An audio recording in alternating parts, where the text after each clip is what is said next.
locking it in for game number 1 here of this best-of-5 set. We are in top 4, as you mentioned, Momo, where our path has been determined.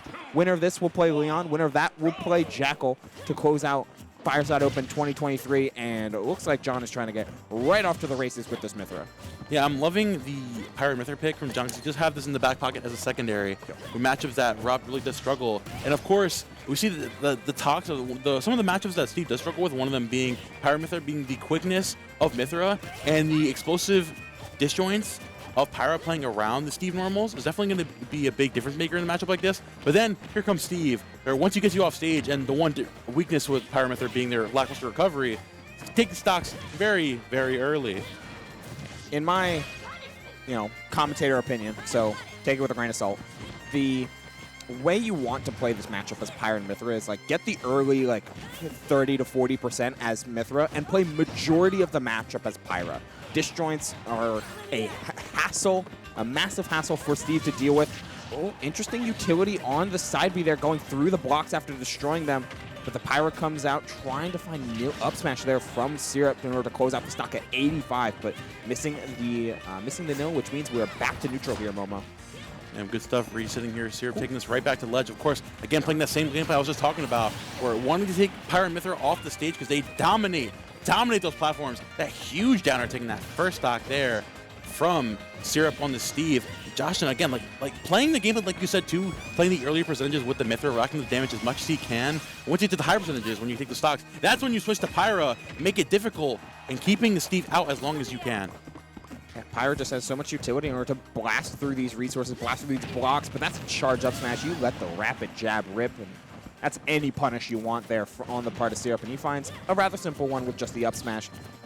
Trying to find that first hit, though, to gain this back. The up B out of shield is not going to find its mark here, Momo, and instead it is Syrup taking that fast forward to town, looking for the second spike, but does not land its mark. I like that Syrup is constantly adjusting his combo routes, going vertical with the Pyra to take advantage of her floatiness, meanwhile going horizontal with the Mythra to take advantage of the fast That's forward. the type of stuff where we get reminiscent of the Ness, right? He's able to switch up on the fly super, super well. We're seeing him here opting for more of the, the surprise DI, jump scare DI, taking that all the way to somewhere. Damn. I don't know where the Xenoblade girls live. I don't know what the world is called.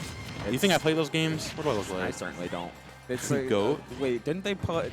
Wasn't the stage they were flying on a dragon? Oh, I'm sorry. He just did forward throw into four. That was nasty. My bad. He's throwing it off. It's that type of chase where Pyra almost never really has guaranteed combos at those percents, of course, but you make up for it by just having this massive disjoint that are able to apply that pressure. So if you catch someone sleeping, suddenly that forward air off the side closes out of stock and continues to give John a lot of leeway here in this very even game number 1. And there we go. Oh, I'm loving that up B out of shield there, too. Keeping the pressure up with Mythra. Immediately switching to Pyra. The defensive game coming out from this Pyra. The jump back from Syrup there, though. The backdash, like you said earlier, utilizing that very, very well for that punish there. Now John looking for the downer to close out this stock in the game. Syrup playing the defensive game so well. And the Pyra basically saying, me downer, me win. It'll work out, too. But catching that jump there is going to be very, very unfortunate. Oh, the switch to Mythra was perfect. The switch and then hard drift in and then easily easing back there in order to recover. So well played there from John as he still is hunting for this downer on the platform. Just landing one of them means the stock, but no turnaround from Syrup. He missed out on the back air there. Oh, the dash attack out of the corner from Syrup. You have to side B here? No. Okay. That sucks. Yep. Chooses to switch and instead meets an anvil directly onto their head. The Wily Coyote classic. Yeah. You know, I miss Looney Tunes Back in Action. Remember that movie? That was a good movie. That was a good movie. It was a good movie. I agree. Bring it back. You want me to bring back the, what was the Looney Tunes show? The one like the sitcom-y one? Like the newer one? I forgot what it's think called. it's literally just called the Looney Tunes The Looney Tunes show. Yeah, that was the Looney Tunes show. That was a good show. That was a good show. We got some good content in front of us, though. Josh, keeping that game number 1 very close. And I love how you called it exactly like it is, right?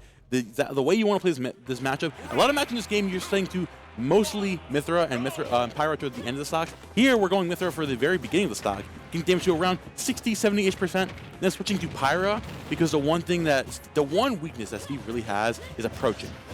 right? Because given that your move speed isn't that great, you have to offer something like the minecart, right? And that's when the Pyra is doing you dividends, right? Keeping you out with that huge sword and the amazing kill power. You constantly need to put Steve on the back pedal when it comes to like making those interactions count or making those interactions happen at all. Instantly decimating blocks certainly helps. Gonna be honest, not sure what that forward smash was, but the pivot grab was even better. We're trying to hurt hitbox extend on the crafting table. John trying to get cheeky. Ooh, I like the idea there. I think he's gonna minecart in, but unfortunately he's still not having that. Ooh, Syrup immediately making his dirt house over there, setting up real nice around that ledge. I respect it though, right? Because he built not only a tower, but also put the anvil on top so he could mine the anvil for more iron, instantly getting him like 3 or 4 blocks of it. Infinite iron glitch. Yeah, he's trying, he's making the, I don't know, he's playing creative mode. I'm trying to think of the Minecraft thing, but I can't think of it. Blaze rods. Blaze rods. Get to the end. Go to end. Ender pearls. Win game. No, but I'm loving John's awareness around these blocks, right? Like he found 2 of the stocks already with bouncing off with Pyra and catching the forwarder at the end there too. Looking really fantastic, catching a lot of these recovery routes from this Steve. It's Pyra doing so much work, forcing Syrup to reevaluate how he comes in because those huge Pyra aerials are making it so difficult for him. And a very clean observation on the part of John as well. There was no iron on the part of Syrup after he removed it all with a couple key forward airs. So all he had to look out for was low recoveries. And you have Pyra down there. Keeps it nice and simple, as well as the foresight at a disadvantage as well. I respect that a lot from Syrup. Instead of like trying to set up for a combo at these percentages, wanted to make sure that he's putting John into the position where Pyra and Mythra are the weakest, as you mentioned, off stage game. Hello? He just did up B at it. He saw TNT. He's like, you know what? That down air, going to take it at an absurdly early percent. Now at 119, going for the F smash immediately. John just trying to pull the trigger as early as he can, but you got to be careful because again, one Steve train off stage could be wraps for this character with their lackluster recovery, but Justin locking in and finding that forward air there, bringing the game count to 1-1, looking very, very poised right now. Yeah, instantly cutting down a ton of these recovery routes, attacking the minecart early so you could interrupt its momentum with your massive disjoint, and then being patient whenever Syrup would position for a low recovery, whether it be with a minecart or an Eltyra. I mean, this weird scramble turned out into Syrup's favor, but because John had already established such a strong... Ooh, excuse me, I have the hiccups for some reason. My bad. What? All right, we're pivoting right back, changing the skin, but keeping things same with this Pyra Mythra. But this is the game you play, right? When you play a fast faller at these low percents, you are almost forced to take this instant 80. I like the switch over to Pyra immediately, that while you're going to make neutral a whole lot harder, you're not risking your stock. Oh yeah, 100%. The small weight difference does make a big difference in a lot of these situations, especially with these Steve combos. Now we have Jocelyn switching back to the Mythra here. See how Syrup is locking, like the perfect 2 pieces given the scenario are not going for the crazy endless nil combos. You know, I'm going to find one up tilt, I'm going to take the stock there with an anvil. A very, very clean stock from the Syrup. And then immediately going right back to ledge, forcing this fast faller to meet you at the ledge, which is the absolute worst scenario this Mythra can be in. Oh my. Oh, we're pivoting into up tilt in midway because you saw the SDI in on the part of John. Just instant realization, reaction, and pivoting your combo routes. Just so well played on the part of Syrup, as this is a punish. Just keeping things forward, try and get him into the TNT, fully aware. Thingamabob. He's putting the pistons to work. Oh. John finally trying to go for that reversal there, opting for the down airs. But Syrup staying steadfast on the trigger there as well. Find an opening there. Loving the landing there with the Pyra forward air as well. Again, John's awareness to playing around these walls have been pivotal for him playing this matchup, especially playing against the Steve on the offstage game, which a lot of characters it's tough to keep up with Steve offstage, but Pyra just saying, my sword's so big I can catch you wherever you go. That's assuming it can force Syrup into a bad position again. Like we've seen offstage once in this game, and like it's a hard position to get Steve back into, especially with minecart and blocks and all of the different jank that comes with such a... What game are we playing? Such a very, very intricate character. Yeah, 100%. Could not put it better myself. Anyways, back to your regular scheduled programming. Steve. Speed. Oh, he's going for the blocks. Oh, he grabbed the ledge. That's tough. Steve. Steve? Oh, Steve! Okay. Steve? Dude. Okay. Speed. Alex. Steve. Alex. Enderman. Zombie. Skeleton. Put him in the game. Retroactively. Where's the Echo Fighter pack? It's just Steve again, but it's 8 more skins. I'm sorry, everybody, that Spider. the end of that game devolved was into such just Steve. But Okay. yeah, That was cheeky block placement though. I will say, like putting the block right above ledge, like super low to the ground, permitted the uppy from ledge, that like stall that they usually do.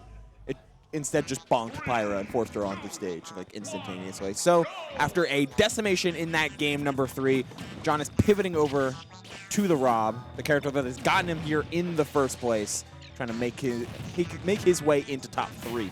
and of course we saw earlier too, this Rob's been on all day, right? Ended up Oh, yeah. getting a win over Pharaoh, which is one of his bracket demons. This Rob can definitely do it, and we've seen that this Steve is not susceptible, not completely impervious to Rob. We've seen sets with Zomba, right? Of course, this is not Zomba. It's going to be tough for John to pull this out, but you know that with moves like that Nair and the Gyro, play that offstage game, this Rob can definitely pull it out. It's just going to be a lot tougher given how the experience that Syrup has had playing against this character a lot. Yeah, and you kind of combine a lot of the strengths that John was having success with Pyra into Rob, like strong edge guarding and good overall spacing, playing around stuff like footstool out of shield as well as just footstool out of shield as well as like normal Nair out of shield options is so important. But as you're playing around all of this stuff, he's just slowly been nickel and dimed into losing that second stock instantaneously. What a route there from Syrup. Luckily, the platform of Town and City was there for John to tech on and in turn avoid what could have been a much bigger punish. Oh, sorry. Speaking of the bigger punish, cashing that Rob with the down smash. That backer is not going to do it just yet, but Syrup taking a monumental lead and abusing one of the bigger known facts of man. Rob is pretty damn large. He's a large human. I don't think he's a human, yeah. He's an aluminum toy, but there could be human there. What makes a human? Dude, I can't. What is a man? What a worthless pile of secrets. What a worthless pile of nils. Or woman. Ooh, Alex. Alex. Anyways, Syrup out up 3 stocks to 1. John struggling to bring this game back because Syrup has been locked down every single angle, letting out the fist bump to the wins to carry it. Of course, good showing from John with that key number 2, with the Pyra Myther with the secondary. Of course, the adaptation, like you talk about, with Syrup consistently able to switch up his game plan on the fly, able to abuse the weaknesses of a character super, super well. We're going to see that, especially that adaptation come out as it's the run back here with Leon, which ended up losing that game 5. I'm excited to see the new ideas that he has hatched in this new world that we've opened up, this new Minecraft world. Where are we going? Where are we taking this? We got a new seed. It's a new set. It's a new dawn. Exactly. And it's an important like mindset to have, like that goldfish mentality, as it's called. Like you're just constantly moving on to the next game, to the next set, to the next interaction. Even. Have a small memory. Yeah, just keep your successes, keep your losses, but in the moment, only think about what's happening next. Exactly. There you go. And for the next set, it's a run back. Run back against Leon in losers finals, Jersey top 3. What has been the Jersey top 3 for a while, ever since before Webb started to make his claim to fame. The top 3 for like seasons upon seasons was some combination of Jackal, Leon, and Syrup. And here they are again. Ignore that other guy that travels the world and whatnot. That guy plays Yeah, Diddy Kong. he's number 0. We don't. It's okay. It's whatever. Yeah. Yeah. You- Yeah. That's what I think. okay. I'm happy for you. Thank you, man. Thank you. This guy. He's a supportive guy. Thumbs up to all the people at home. Cheers, mate. Oopal. Yes, chef. Dude, stop. We're back with Governor Phil Murphy to fill you in on the beloved quotations matchup of Steve and Bowser, which we talked about a lot earlier the first